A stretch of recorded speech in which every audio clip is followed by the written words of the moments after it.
আচ্ছা, সরকারের সিদ্ধান্তে ডিসেম্বর থেকে কিন্তু আপনার স্যালারি কমে যাবে। তো কেন কমবে বিস্তারিত জানতে ভিডিওটি অবশ্যই শেষ পর্যন্ত দেখুন। ভিডিও শুরু করার আগে বলে দিই, এই সমস্ত ইনফরমেশন আমি বিভিন্ন মিডিয়া, নিউজ আউটলেট এবং ইন্টারনেট থেকে সংগ্রহ করেছি। তো যেকোনো সিদ্ধান্ত নেওয়ার আগে নিজে একবার রিসার্চ করে নেবেন।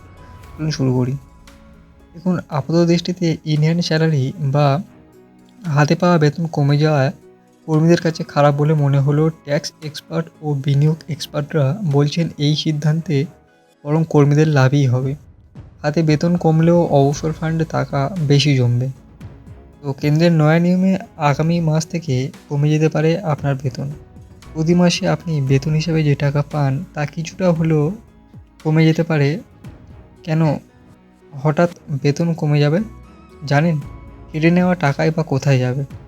তো তো দেখুন, চালু হয়েছে নতুন ৪ শ্রম কোড অর্থাৎ লেবার কোড। ২১শে নভেম্বর থেকে নতুন ৪ শ্রম কোড কার্যকর হয়েছে। আর এই নতুন শ্রম কোডের ধাক্কাতেই কমে যেতে পারে কর্মচারীদের ইনহ্যান্ড স্যালারি বা হাতে পাওয়া বেতন। এর কারণ কেন্দ্রীয় সরকারের নতুন নিয়মে বলা হয়েছে কর্মীদের বেসিক স্যালারি মোট বেতনের ৫০% হতেই হবে। তো আগে অধিকাংশ কোম্পানি বেতন কাঠামো তৈরির সময় কর্মীদের বেসিক স্যালারি ধার্য করত মোট বেতনের, অর্থাৎ সিটিসি ৩০ থেকে ৩৫%। বাকি টাকা দেওয়া হতো বিভিন্ন ভাতা এই হিসাবে, অর্থাৎ HRA, DA, special allowance, statutory bonus বাবদ। এবার কেন্দ্র নিয়ম স্পষ্ট বলে দেওয়া হয়েছে যে কর্মীদের বেতনের ৫০% তাদের বেসিক স্যালারিতে হতে হবে। তো কিভাবে আপনার বেতন কমে যাবে? দেখুন, আগে যেহেতু বেসিক স্যালারি কম হতো তাই বিভিন্ন ভাতা বা অ্যালাউন্স মিলিয়ে কর্মীরা হাতে বেশি টাকা পেতেন। প্রভিডেন্ট ফান্ড ও ন্যাশনাল পেনশন স্কিমে জমানোর জন্য টাকা কম কাটা হতো। এবার কেন্দ্রের নিয়মে যেহেতু বেসিক স্যালারি ৫০% হতেই হবে, তাই স্বাভাবিকভাবে পিএফ এবং এনপিএসের জন্য অনুদানেও বেড়ে যাবে। অর্থাৎ আপনার বেতন থেকে বেশি টাকা কাটবে, ফলে ইনহ্যান্ড স্যালারি কমে যাবে।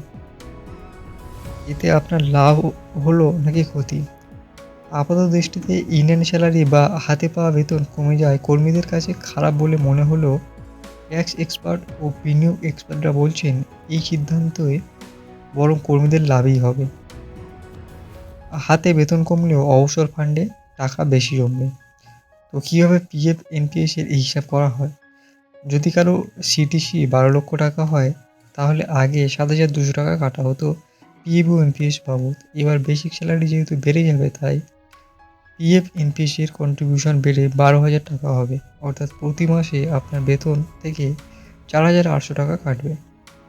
তো এতে পিএফ অ্যাকাউন্টে ১.২৪ কোটি টাকা জমা পড়বে অতিরিক্ত। এনপিএসেও ১.০৭ কোটি টাকা অতিরিক্ত জমা পড়বে। অর্থাৎ ৩০ বছরে আপনার যেখানে অবসরকালীন ফান্ড ৩.৪৬ কোটি টাকা জমা হতো তা এবার বেড়ে ৫.৭৭ কোটি টাকা হবে।